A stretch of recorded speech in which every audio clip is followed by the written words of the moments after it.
Hello, ladies and gentlemen. Welcome once again to the YouTube channel grecochess, where we discuss, we analyze, we comment about, and we talk about the game of chess and all aspects of it. In this video, we continue facing the chess.com bots. In the previous video, it was almost like a comedy. Twice you had winning positions against the bot Vinh from Vietnam. But twice at the very last moment, Ving was able to escape with stalemate and were able to defeat it only the third time, that when I had the white pieces. And now it's time to have the black pieces and see what can we do. And let's start sharing the screen first of all.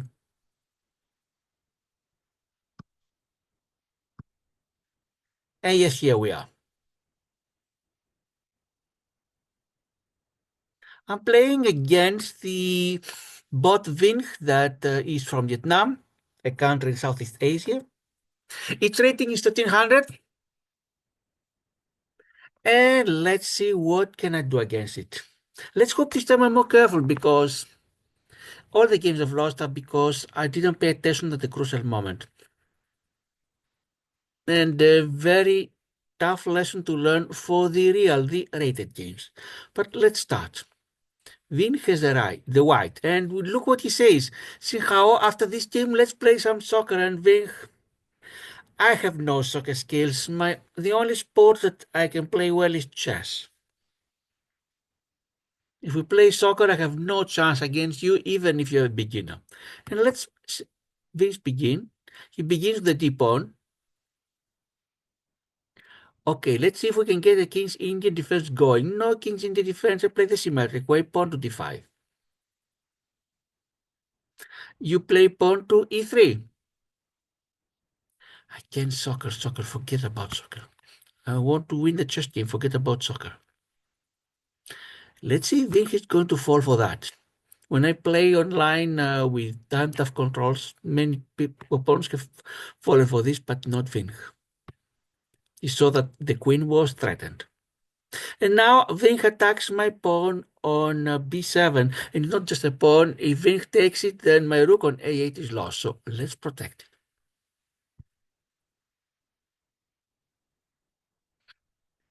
What else can we do? Let's continue developing. Any chance for a Greek gift? Let's give a look. If I take the pawn on h2 with my bishop on d6, king takes it back, my knight goes to g4, and I think I have a very good chance. Let's try the Greek gift. Harry, the Greek player, tries the Greek gift. Will it work? Let's see. Uh-oh. Yes, here we are, the second. Now we have the queen ready. A queen is ready to go to h2 or f2. I think we go to h2 check. Yep. 12 moves. And I believe most of you may have heard of the Greek gift. What is it? Let's go through the game once again, because the Greek gift can help you win very easily, like this game, or can kill you. The nice job. Want to play double-header? Nope, I played with the white before. Here's a comment. Black turned around a tough game with a decisive mid-game checkmate tactic. But let's do the review. I want to do the review, a brief game. I don't want the video to end so fast.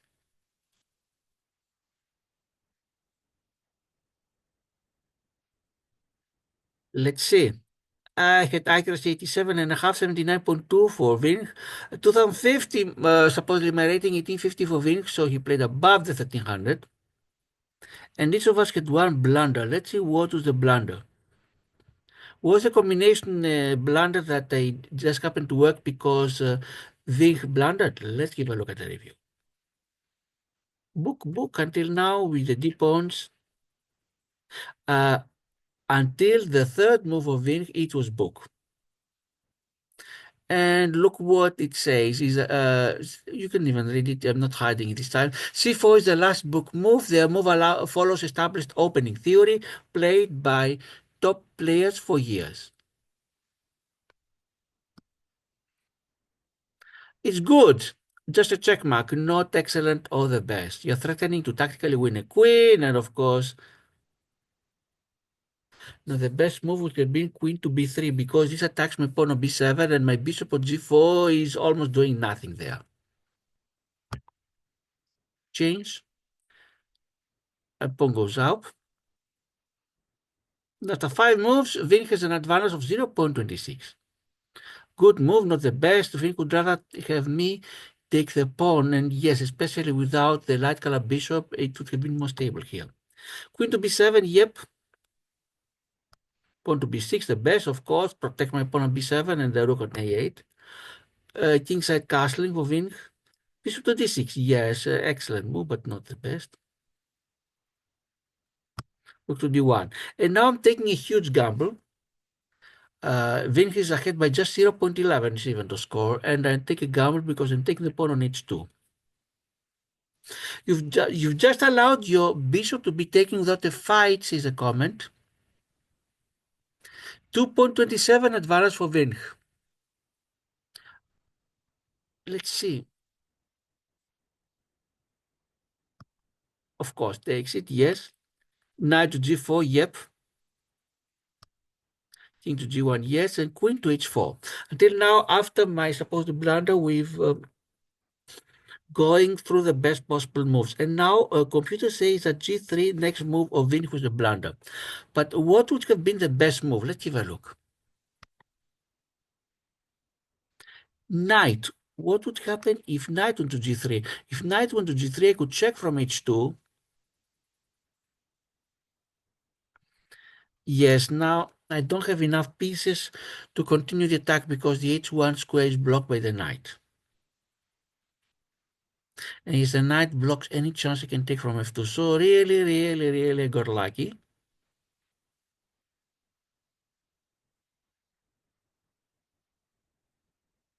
What I would need to do later, if Vinh had not made this blunder, is pawn to h5 and then rook to h6 and see if I can continue my attack with the rook. But I got lucky, yes. That is why the Greek gift, meaning you sacrifice your bishop when your queen and knight are ready to continue the attack. And is sometimes great idea, sometimes it's not so good. From 2.27 that Vinh was ahead, now mate in 2 for me, which I saw it and made it. This basically ends the video for now. And we'll continue playing against the bots. So we'll make things ready for tomorrow. Who's the next one?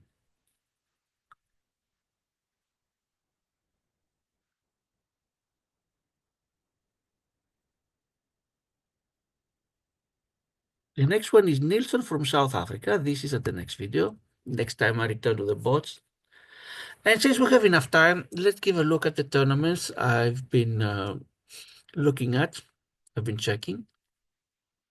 The grecochess, same story again. I think, yes, we still have these 2 games to complete. The 2 games between Maxim Govorukha from Ukraine and Barak 7 from Israel. Whoever gets at least 1.5 out of the 2 points from them is the winner of the tournament. What will happen if they get 1 point each, then they tie, and then I'll discuss with them to see how to resolve if such a tie emerges. But let's see the other one.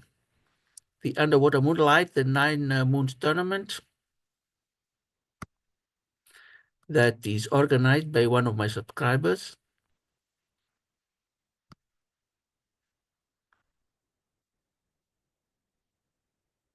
No, wrong. No, that's not it. The next one here.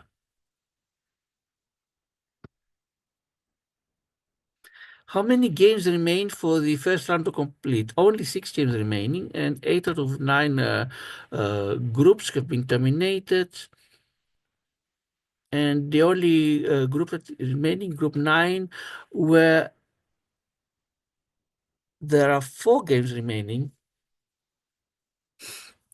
And let's see what's happening. I think Steam Rocket has guaranteed to advance.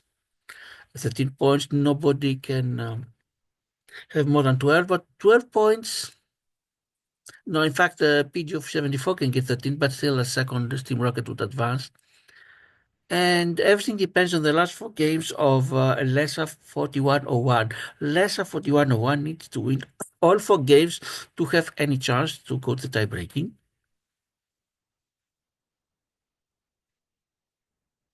Lua 000 has no chances. 9 plus 2, 11, no. So it is between Steam Rockets, Joyous as Jake, PG74, and Lessa 4101. If Lessa 4101 cannot win all four games, then the other three will advance. Team Rocket, Joy Yusek, and Peugeot 74. What happens if Lessa 4101 wins all four games? Then, how many tiebreaker points can Lessa 4101 win? Will win 3 plus 12, 921, 930, and 434, and 36, 70.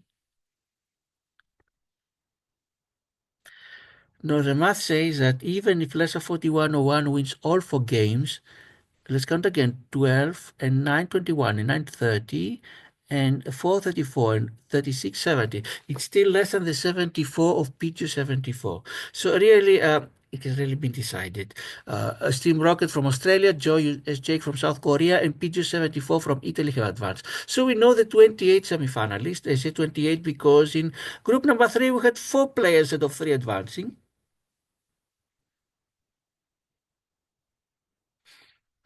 And this means that we know who are the semifinalists, but until the semifinals begin, we need these 6 games to be completed. And in grecochess, we know the 2 players that are competing for the top place, for the big prize. And that's it for now. At least today we did quite well, although I was lucky in the game against Vinh, the bot. That's it for now. Ladies and gentlemen, thanks for watching. Thanks to the subscribers, to the viewers, to the likes, and to the comments. This is Greco Chess. I'm Harry Los Series. Goodbye.